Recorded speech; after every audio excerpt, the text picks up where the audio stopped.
All right, hello, and welcome to Burundi and Liberia. We're really happy to be here presenting for you some of the less commonly talked about credential systems here on the African continent. um, in general, this presentation is sort of geared towards admissions officers, so people who are looking to read a credential and try to understand what's going on with with transcripts, with exam results, and trying to understand a little bit more the context that these credentials are coming from. Um, of course, anyone with interest in the educational systems on the continent certainly will have some great things to take away from this, I think, as well. This also is designed to sort of address some of the international ACAC presentation goals broadly of enabling access and diversity and inclusion, as well as providing a bit of a regional update for the current situation with coronavirus, etc., on the African continent. So, without further ado, my name is Benjamin Dickensheets, and I am the executive director for Tujenge Africa Foundation.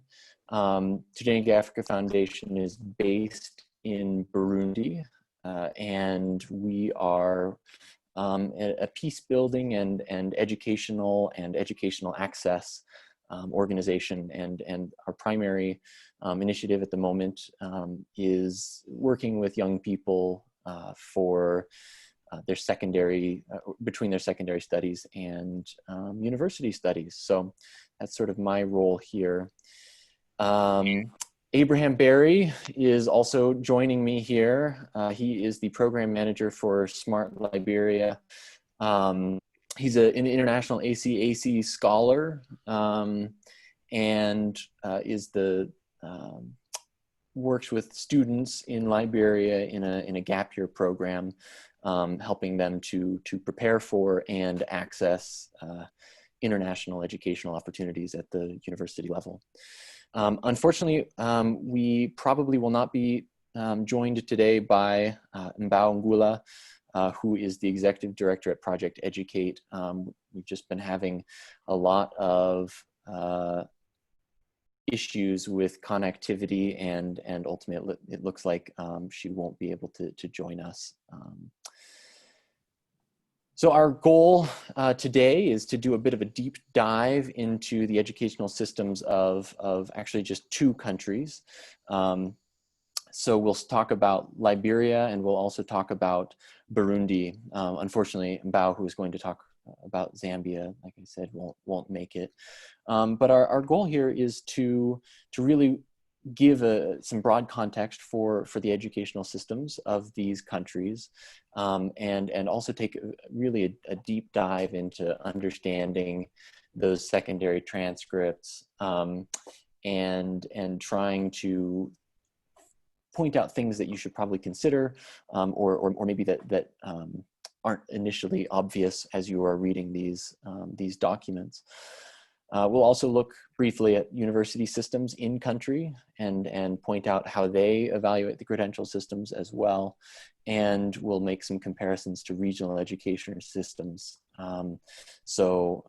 Talking about West Africa and East Africa, just as a sort of broad strokes comparison for someone who maybe hasn't spent a lot of time looking at these different educational systems, just have a foothold, somewhere to start, and thinking about some of the different systems that are in play.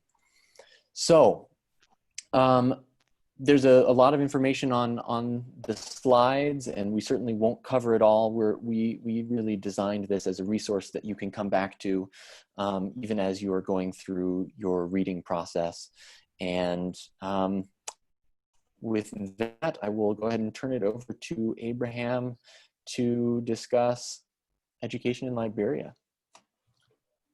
Thank you, Ben, and thank you for the introduction. So like Ben said, I'm Ibrahim Barry. I work as program manager for Smart Liberia Education Advancement Program. We're a leadership development gap year operating out of Monrovia, um, and we support high achieving low income students generally. Um, Ben, I'd just like to point out that Mbao was able to join, and she's here with us now. I've restored the slides, so if you can refresh, we should be good. So I'm gonna start by just talking to you about general context of what happens in Liberia education, and then we'll have a deeper dive into some of the education credentials you will see, like the transcript, the exit exams, and what some of these documents contain. So Ben. Okay.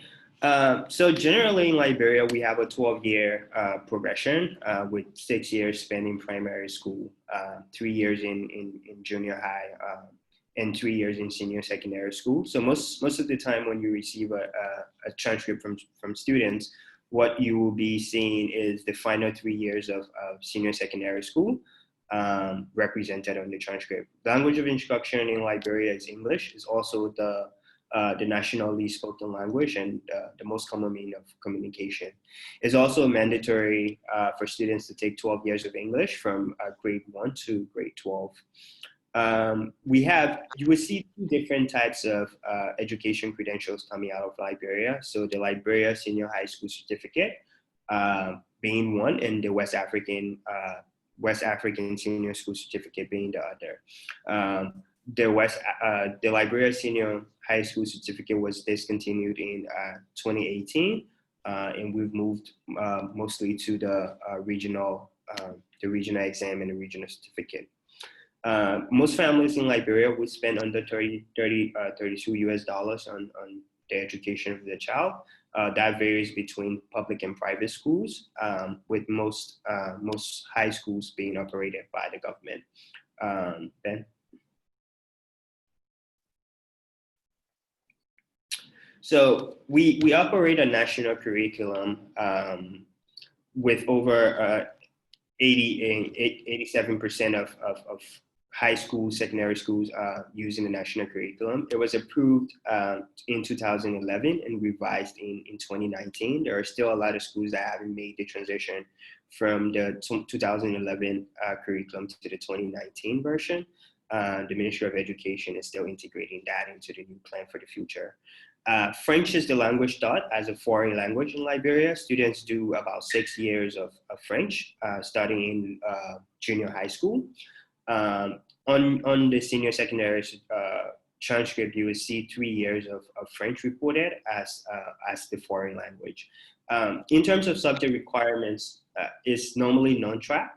So students have the opportunity to do at least 9 subjects, of which they're all mandatory. So say, for example, a school is offering 9 subjects, which are normally separated into the core sciences, humanities, social sciences, a foreign language, maths, and English. That would only be the option available to that student. There are different variations in terms of high schools. Some going as high as 16 subjects, adding agriculture, science, and a lot of other things, but some operating with the minimum, which is 9. The school year is generally separated into 2 semesters with a further separation into 6 marking periods. A marking period is generally 6 weeks of academic instruction. Students are graded on a 100-point scales. So grades that you normally see on a transcript are out of 100 points. And the cutoff grade is 70%. So grades below 70% on a transcript is considered fail, and grades above that is considered a pass. Students, in order to complete a grade, cannot have more than 1 failed subject in a given year. They would have to repeat. Ben?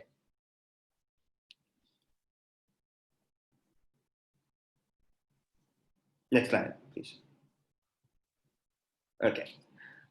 So this is just a snapshot of what the secondary curriculum looks like in Liberia. So this one is for mathematics. This is the national curriculum for mathematics.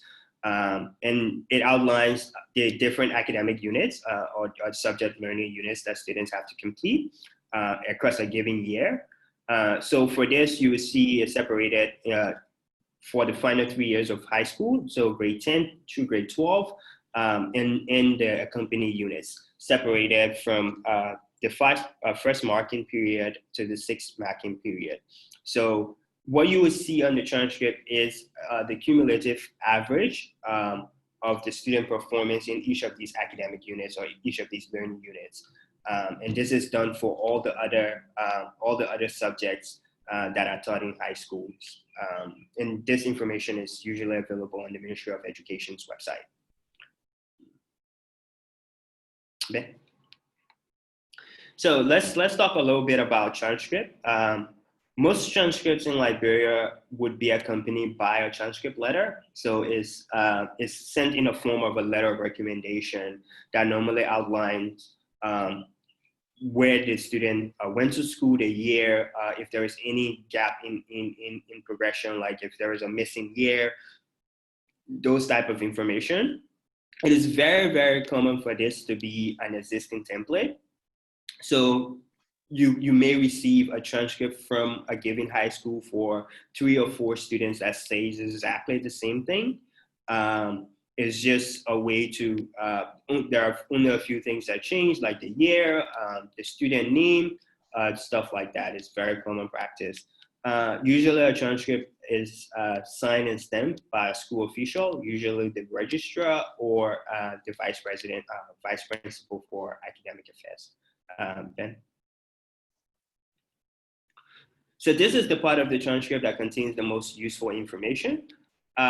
This outlines the academic performance or academic progression over the last 3 years of high school. So if you look on the left of the transcript, you see subjects. This for any given transcript that you review, the subject listed are usually the only subjects available in context of that high school. So students do not necessarily have an option to do an elective or mix up courses. So whatever is available is what they will have to do. And these subjects would normally include the nine core subjects with mathematics and subjects in humanities also. Like for this transcript, for example, you see the final item is agriculture and life skills. So different high schools will introduce different extra academic coursework based on whether it's a public school, private school, or mission-led school. Now, if you look at the top of this transcript, you see the grades are separated into 3 different columns. So these are the final 3 years of high school. And the final grade reported per subject is the cumulative grade attained for that given year. So say, for example, the first subject is Bible. The final grade for grade 10th is 88. That 88 is a percentage of the student performance across the entire year, and that includes their marking period exam from marking period 1 to marking period 6, and the final exam, which is usually the 6th marking period exam. And that is as you will see for all the other subjects, broken down into particular, just a single grade per subject per year. It is also common to see a cumulative average for a given year. We put it on the transcript. It's common practice for schools to not report rank and certain demographic information like class size, class distribution, and things like that. So another thing to note about this transcript is it only represents information in context of the high school. So there is no external exam represented here. The exit exam will not be reflected on the high school transcript in any way, and is usually also signed and stamped by a school official. Ben?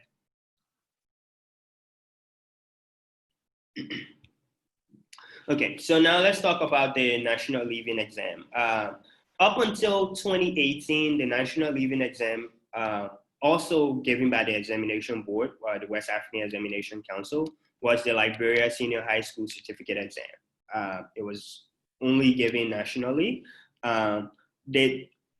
We have made the transition to the West African Senior School Certificate Exam, which is a more regional exam, also given by the West African Examination Council.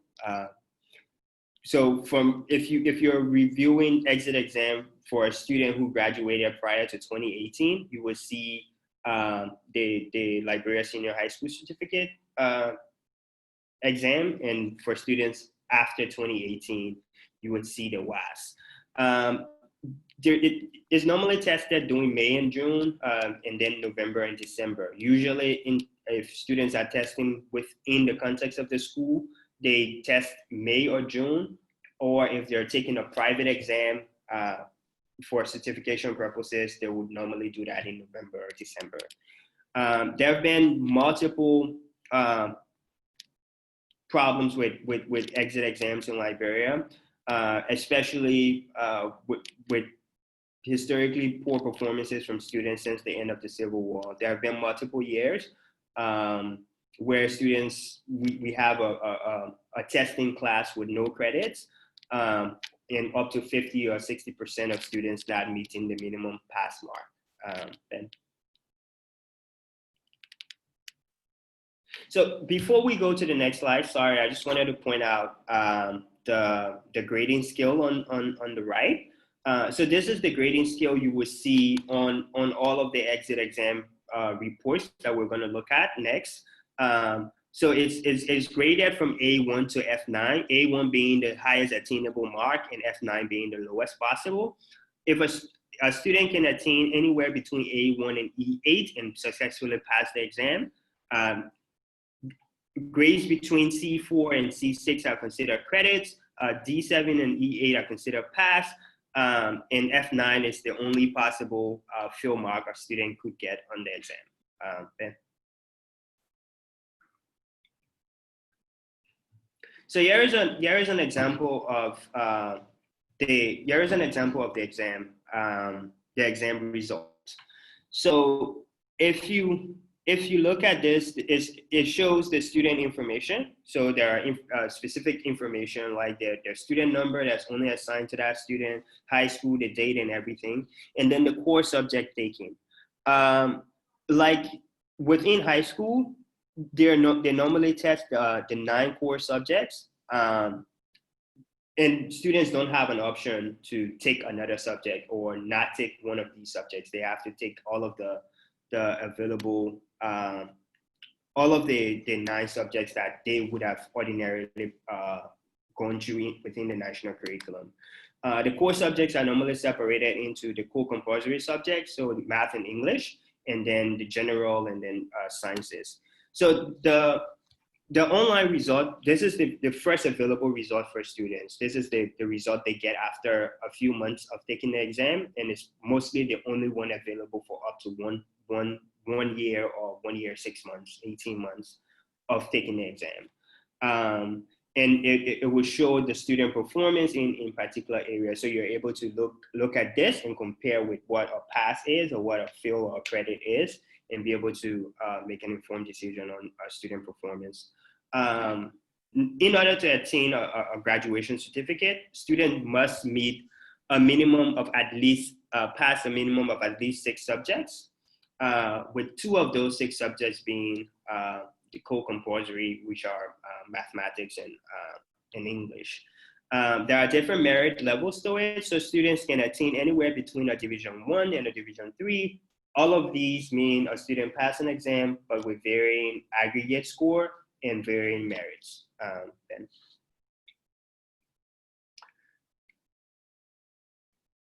So let's talk a bit about higher education. Liberia currently has 2 public schools. public universities, with the University of Liberia being the largest, accounting for over 20,000 undergraduate students currently. There are smaller faith-based universities that also offer bachelor's degree, but degree options are limited to the core sciences, the humanities, social sciences, and about 3 engineering disciplines. The US happens to be the most popular destination for Liberian students. The US happens to be the most popular destination for Liberian students, and we currently have up to 149 students, international students studying in the US, which is a remarkably low number. It's awesome to report that Smart Liberia has supported around 20% of this number, and we're really proud of that. We currently only have one testing center, standardized testing center in Liberia, which is the Stella Maris. It's located in the commercial capital. And because of that, a lot of students don't have access unless you're going through an access program like Smart Liberia, or you have a family that live in the US or know about the exam to be able to have access to the SAT. Ben? So here are just some additional information I would like to share. So as of March, Liberia has officially been in a health state of emergency because of the COVID-19 outbreak. Schools have resumed for 12th graders, of which like the final year senior schoolers, to be able to take the exit exam by November. So that will allow students in this application year to have some sort of standardized testing and be able to meet graduation requirements. There have been no confirmation in terms of the reopening of schools, so we may have a shift in our academic calendar this year, and that could have implications in upcoming years. There have been little or no learning for a lot of students because we have digital technology challenges, and most embassies remain closed, so consular services are not available to a lot of admitted students this year. So just some brief summary of what other credentials you may see around West Africa. Most of all of the Anglophone West African countries use the WASSCE or the test with the West African Examination Council Board. And then most of the French speaking countries, have the baccalaureate. Okay. And just some information on continuing contact. We currently do not have an EdUSA office in Liberia, so the public diplomacy section has been really kind to share their contact. You can always reach out to them if you have specific questions. Reach out to us at Smart Liberia also if you have questions, or just some of these links might be helpful. Ben?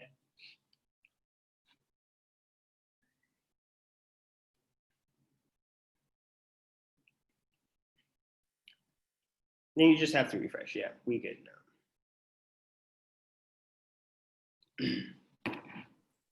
Thanks for bearing with us here. So Mbao, let me go ahead and turn over the floor to you to discuss education in Zambia. Thank you very much, Ben, and thank you, Abraham, for that presentation. Can you confirm that you can actually hear me? Yes. Yes, you're all set. Perfect. Well, as Ben has mentioned, I am Mbao Ngola, and I work for Project Educate. I'm the executive director there. Project Educate is a nonprofit, non-governmental organization that was designed to help improve educational standards and infrastructure in Zambia.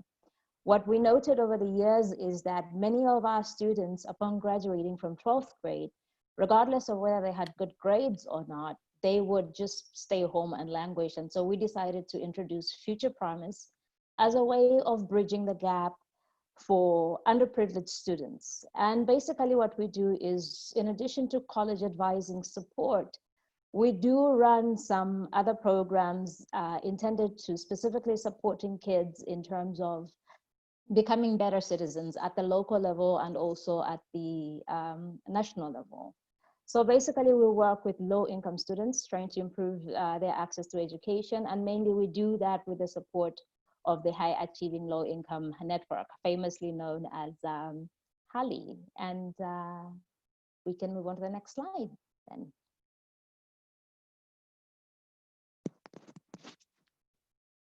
Ben? Okay, so basically, sorry, before we get this, back to the previous slide, please. I'm getting sort of slower, thank you. So the Zambian educational system has a 7-5-4 structure. This means that the first 7 years are spent in primary school, which until recently was known as basic school. It was kind of a funny name, but I guess the Zambian government wanted to make it clear to the Zambian people that in order for them to be considered educated at the primary level, they needed to be able to get that basic education. So that's 7 years in primary school. The first 4 years are going to be spent in what we consider junior primary school, and then the remaining 3 years are going to be senior primary school, which end or culminate in an exit exam at the 7th grade level. Passing that exam takes a child to 8th grade and the beginning of secondary school. Secondary school will last for 5 years, and like primary school is also divided into 2 levels. The first 2 years are grades 8 and 9 and are considered junior primary school, while the last 3 years are senior secondary school. There's another national exit exam at the 9th grade level. Passing that earns a student a place in 10th grade, which is senior secondary school and what would be the last 3 years of a secondary education in Zambia. The final exit exam is taken at the 12th grade level. Next slide, please, Ben. So the next slide is simply just to give you an overview, a simple, quick brief of what the Zambian educational system is. We do have a national curriculum, which is administered by the Examinations Council of Zambia. It's also famously known as the General Certificate of Secondary Education. The national curriculum has exams taking place at the end of grades 7, 9, and 12, as I mentioned. Children have to pass all of this in order to advance to the next grade. English is the language of instruction starting from 5th grade. But from 1st grade up to 4th grade, children are expected to learn in their mother tongue. This is actually a new policy because the government felt that children would pick up the English language better if it was taught to them starting with their mother tongue. So our secondary school system basically runs for 12 years. 7 of those are primary school, 2 at the lower primary and 3 at the 2 at the lower secondary and 3 years at the upper secondary. High school leaving exams are there. Yes, we do have those. Date of exams is anywhere between November and December of each year. The undergraduate course runs for 4 years and our school year runs from January through December. We can move on to the next slide, please, Ben. So basically, this gives you an idea of when Zambian kids in Zambia start school, how long they stay in school, and generally when they're supposed to get into college. It is not unusual for children to start preschool at 4 years, sometimes earlier or later, and that's going to be reflected in the time at which they actually graduate high school. Can be anywhere between 17 and 22, maybe even 23 years old.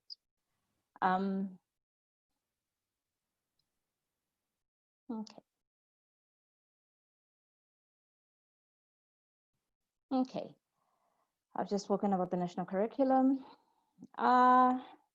This slide was simply to give you an idea of, can we skip over to, thank you. So basically what this slide does is give you an idea of the grading system in Zambia. While the ECZ or GCE curricula is the main curriculum, the national curriculum, the government does allow private institutions to offer curricula of their own. And they will have a different grading system in comparison to this one here. And later on, I believe there's a slide somewhere where you can actually see that comparison between, for example, the next most favored curricula, which is the International General Certificate of Secondary Education. Thanks, Ben. We can move on to the next slide. So as the kids go through school, at the end of every term, which lasts for about 4 months, they have to sit for an end of term exam. At the end of that term, at the end of the exam, they will be given a transcript, which is going to reflect the subjects that they're taking. It's also going to show the grades, number of subjects that are taken, and so on and so forth. But depending on the school, the class transcript is really, really different. That said, there are things to look out for. The class transcript will have the name of the student. It will have the name of the school that issued it. It will have the class that that particular student was in. It will also have, as I mentioned before, the grades, the subjects, and so on and so forth. It will also be signed by the head teacher, which would be the principal in the other American system, but it will be signed by the headmaster, and it will also be signed by the class teacher. A class teacher is a teacher who's generally assigned to a particular student for the course of the year, and they can basically tell you, they know the students and they can tell you more than what this kid is doing in classroom. They will know what their extracurricular activities are. They will know when a child has been called to bring the parents in. So the class teacher is really, really important in the Zambian educational system. We can move to the next slide. Thank you, Ben. So at the grade 9 level, initially what happens is after you sit for your exam, you're not issued a certificate automatically. Sometimes there are discrepancies in results, and generally parents and students will go to the Ministry of Education and say, hey, look, this is not the correct grade, so can you fix that? So what's going to happen is, after sitting for the exam, the child is going to receive a statement of results, and the first statement of results is issued at the grade 9 level. That's the end of grade 9, after sitting for the exam.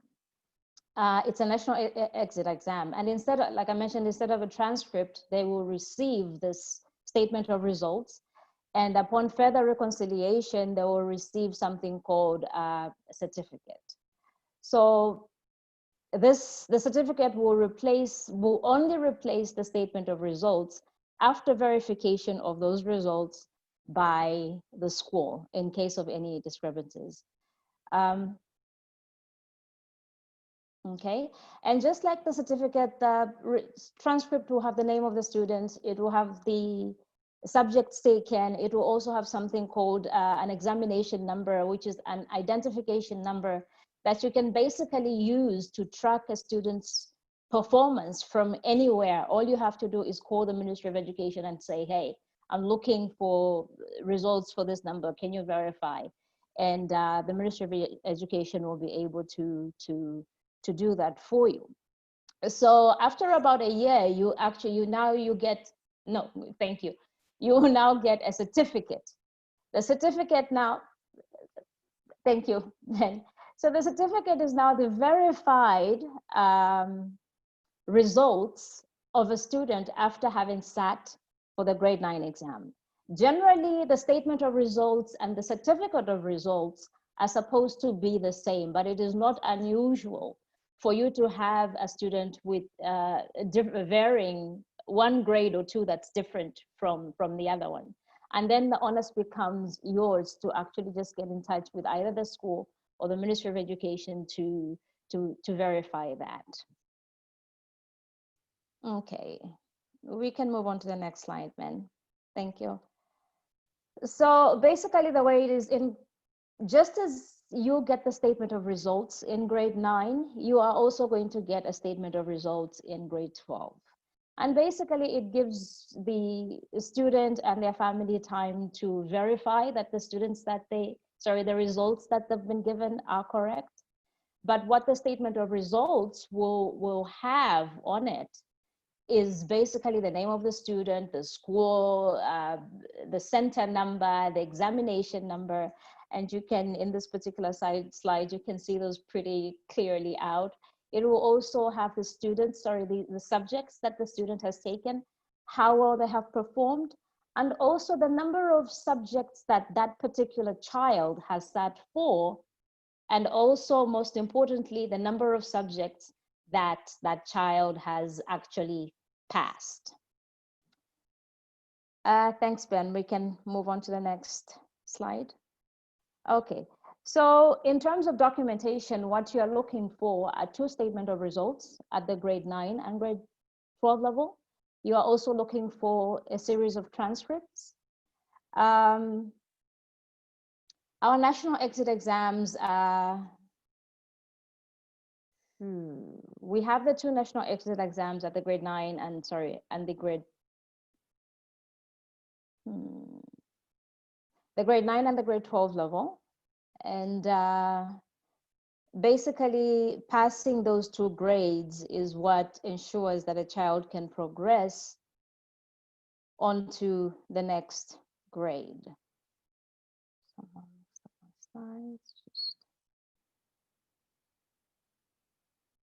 Okay, so to obtain the O-level certificate, students have to pass at least 6 subjects. 9 subjects are mandatory. All levels are accepted across the region in terms of college admissions. So countries like Mozambique, Namibia, Botswana, South Africa will actually take students based on their O-level exams. There are really no regional examinations. The International General Certificate of Education is offered by private institutions. It's generally the reserve of privileged families with resources, and so it's not something that the average Zambian can either afford or embarks on. It has its own calendar and examination schedule. Next slide, please.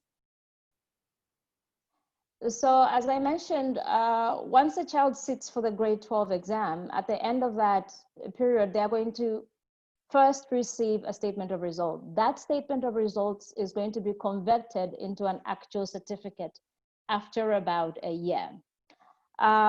The Zambian government, through the Examinations Council, will issue the certificate. It will have the name and logo of the issuing authority, which is the Examinations Council of Zambia, followed by a statement certifying that the named person has achieved the said certificate. The subjects taken as well as the grades received will also be indicated on the certificate.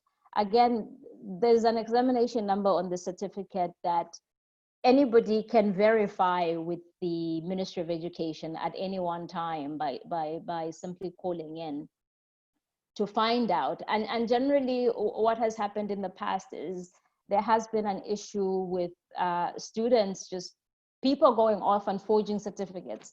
And so I think the government saw it incumbent upon itself to try and make the whole process much, much more clearer and less convoluted. Next slide, please. So earlier I mentioned that the 2 main curricula that are available in Zambia are the GCSE and the IGCSE. This slide is simply to give you a comparison of the 2 systems. That's the national grading system in comparison to the second most favored system when it comes to university admissions. Unfortunately for our students, for O-level students, they're often penalized by American admissions as A-level students are preferred. However, by the time our students leave secondary school, they are conversant in English and are able to undertake any undergraduate level course. I think it is important to note here that our students, and by our students, I mean Harley students, are quite unique in that during the course of primary and secondary education, they would have acquired other skills that are important and I think worth considering in terms of undergraduate admissions. And they've really demonstrated that they can be successful undergraduate students as well as responsible global citizens. Many of them would have participated in programs like the Yale Young African Scholars, and the Yale Young Global Scholars or similar programs, which I think is is of interest to admissions counselors. We can move on to the next slide, please. So access to higher education still remains inequitable for numerous reasons, not the least of which is funding. There are 6 government-funded universities, only 2 of them being the University of Zambia, or UNZA, and Copperbelt University, CBU for short, offer loans. This makes the cost of a college education prohibitive for the average Zambian family. Currently, there are more than 60 registered private universities, all of them offering opportunities for scholarship, loans, and bursaries, but really at really minimal. We have seen offers of 10% bursary or 10% scholarship. It makes for a farming family in the village, even that, there's no way that they'll be able to afford that. Anyway, the prohibitive cost and limited access to funding means it's not unusual to have students with the best results unable to attend university and obtain an undergraduate degree. It's one of the reasons I'm particularly grateful for the High Achieving Low Income Network, because it does help bridge that gap. Finally, I think because we are living in the COVID age, this is really important, and my colleague suggested we talk a little bit about this. COVID-19 has and continues to present major challenges to the educational system here. Until recently, all of our non-examination classes had been suspended. Examination classes have resumed, with social distancing, hand washing being strictly enforced. It is unclear as to when the rest of the classes will resume, but the situation is negatively affecting our students by significantly reducing the number of in-class learning hours.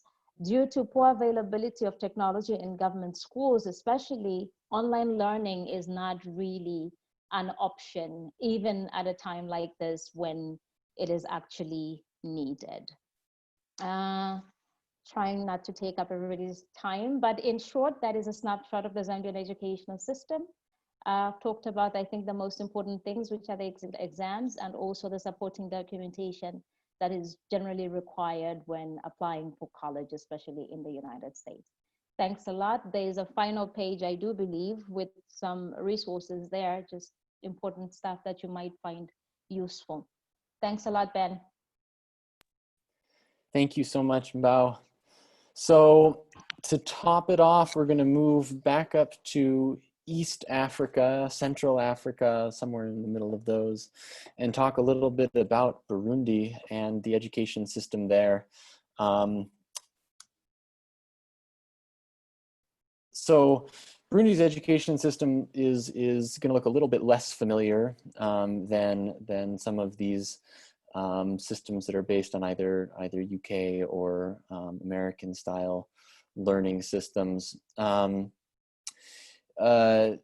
Recently, the Burundian Education Ministry transitioned the national curriculum from a 13-year to a 12-year system. So that's maybe the first thing to note, that your class of 2020 will have only completed a 12-year system, whereas in 2018 that would have been a 13-year system. And so anyone with a graduation in 2019 is one or the other. In the new system, there is a new fundamental school cycle that is grades 1 through 9, so 9 years of that, and then what they're calling post-fundamental school cycle. So usually labeled Form 1, Form 2, and then the final year would be Form 3.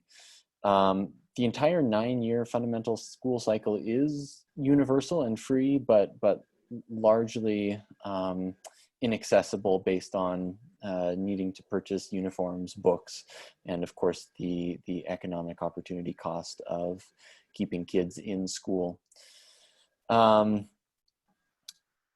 Explicit fees are charged at the post-fundamental level, and you know, again, in a bit of a striking statistic, a USD $15 per trimester is more than enough to keep the vast majority of students from being able to actually study at the post-fundamental level. As far as language is concerned, the national language in Burundi is called Kirundi, and that is the language of instruction for the first handful of years. After about 4 years, they transitioned to French as the language of instruction. It's also a national language here in the country, and that becomes the language of instruction all the way up through the post-fundamental cycle. English and Swahili are both foreign languages that are taught, and so the relative level of proficiency is going to depend very much on the students' access to quality teachers and that kind of consideration. So speaking just broadly about secondary school system, there's sort of this dual system of private and public schools, as well as an intermediate category. So you may note that there are applicants with credentials from lycée, which would generally be a boarding school. There would tend to be a slightly lower tier of school that would be called a lycée communal or lycée municipal. There are also technical schools. And then there's a class of schools that you may find junior seminaries that are actually a combination private-public, so often run by the Catholic Church, but using government funds and government curriculum. There are also a handful of English language private schools. So those are mostly using a US style grading system. So that would look very familiar, and I won't actually touch on that in this presentation for that reason. In your national curriculum, you're going to find one of 3 options for a high school diploma. A3, A2, or a certificate of general humanities. So the final one, that certificate is the college-bound credential that most universities are going to want to look for. So that indicates that the student was studying in a pre-college track. Which brings me to the discussion of in the post-fundamental cycle, students are tracked into academic categories, usually called sections in the country. There are around 40 different possibilities, including technical tracks and pre-professional tracks. The ones that are typically considered pre-university here in the country, so the ones that would go on to national universities here, would be the tracks in languages, economics, or sciences. And that science track is split between either being a math, physics, and technology track or a biology, chemistry, and earth science track. Really in the 12-year system, the emphasis is definitely breadth or depth over breadth. And it is, you should note on the transcripts that although there are many courses listed, these are general transcripts. I'll show. We'll look through an example in a minute. But the students take all of the classes that they're required to take. There are no electives. There's no system of electives, and so that's all determined by the track. Also worth noting that failing is considered 55% or less. Any grade less than 55% requires you to retake that final exam in the hopes of improving your score to where you can continue on to the next year. And at the post-fundamental level, all of that instruction is happening in French. This distribution is specifically for transcript grades. Just to give you a sense of what was being achieved in this letters track and the science track, where the average is really in the mid 50s range, and a student that's scoring in the top 5% of students, or the 95th percentile of grade in that final year of high school, of secondary school, is actually below 70%. So just in terms of context, understanding that anything above a 70 really is quite phenomenal, and just for the context. If we were going to take a deep dive here into the actual transcript itself, looking over on the left-hand side, this is from third form, so this would be a student that is graduating from post-fundamental.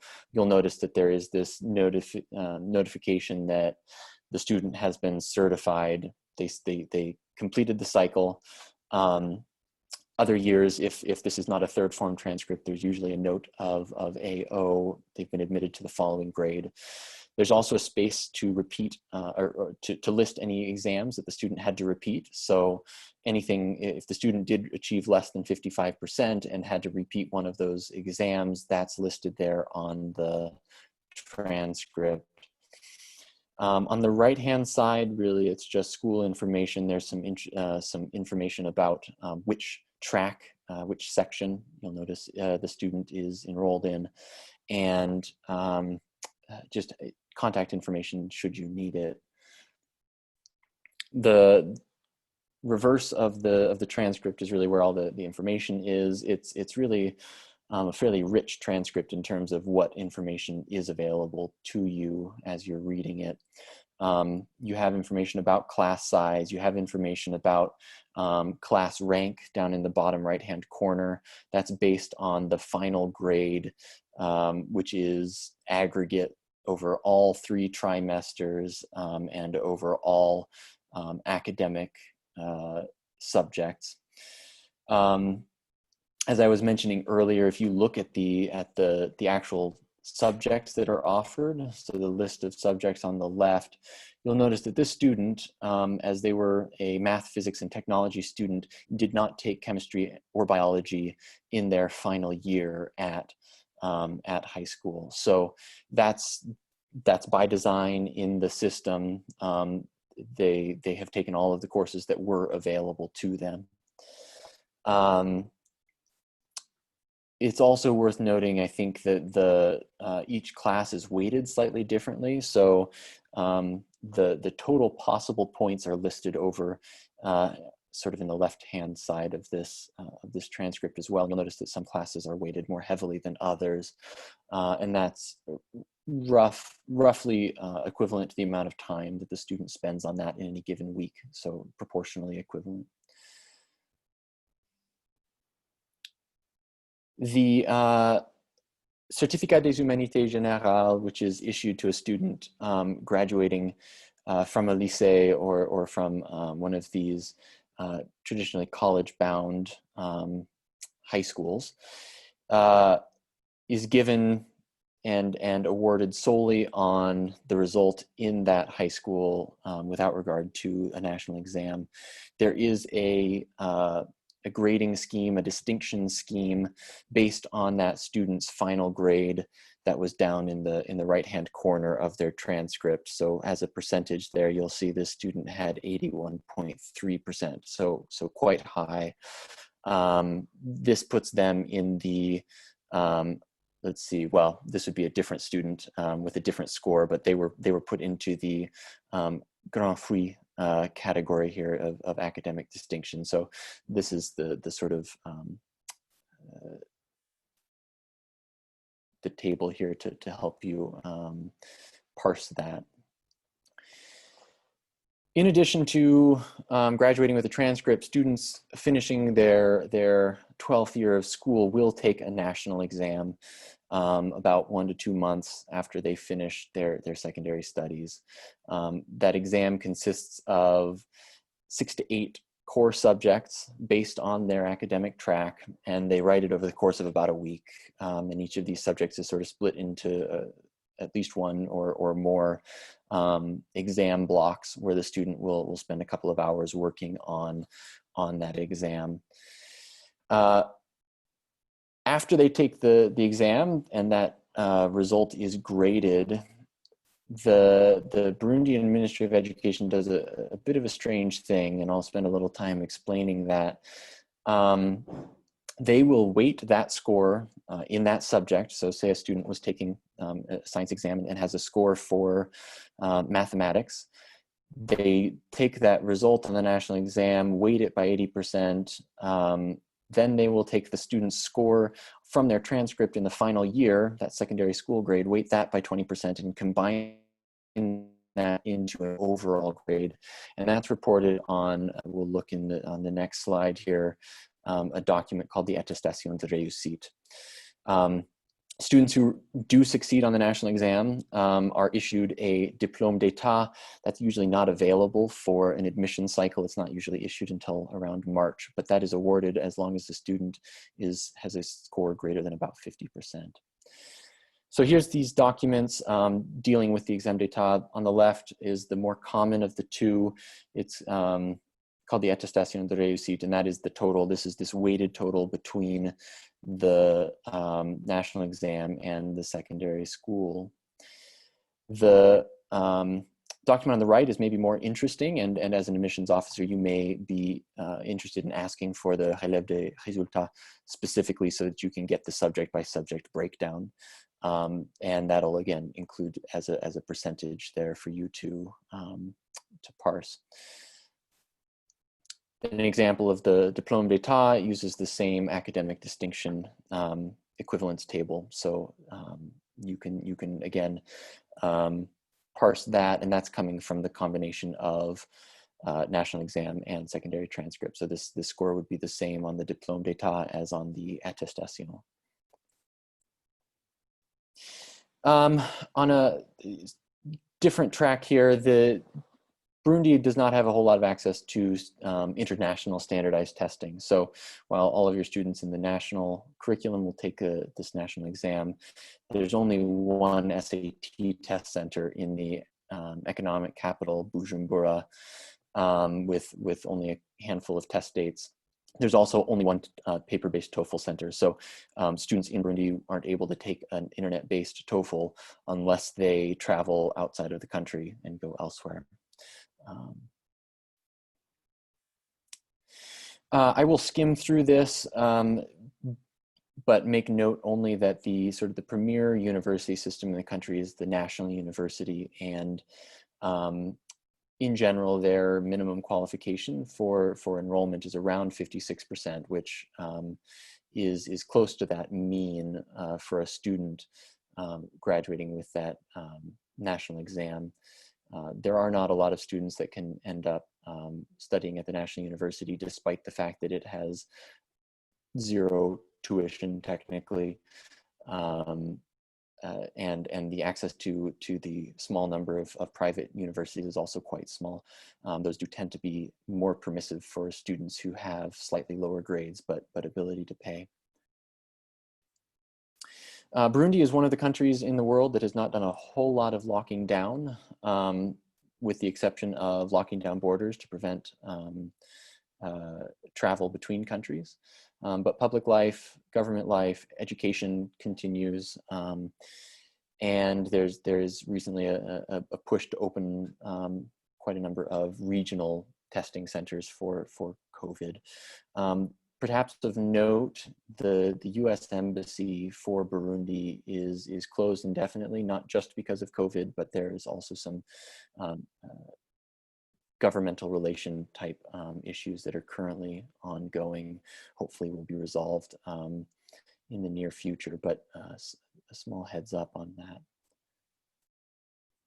Looking more broadly here in East Africa, I don't want to spend really much time on this, except to notice that Burundi is really the only country in the East African education system where English is taught as not as a primary language of instruction. I'm sure that many of these credentials are fairly familiar to those of you who've been doing international admissions for some time, and so we are thankful that we were able to take the time to sort of bring your attention to some of these smaller, less known credential systems.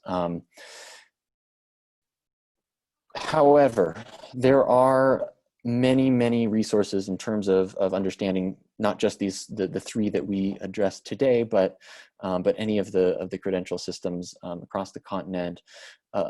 It's been mentioned a few times in this presentation, but I want to take a moment to explicitly call out the HALI Access Network, which is a professional organization of college access professionals spread across the continent.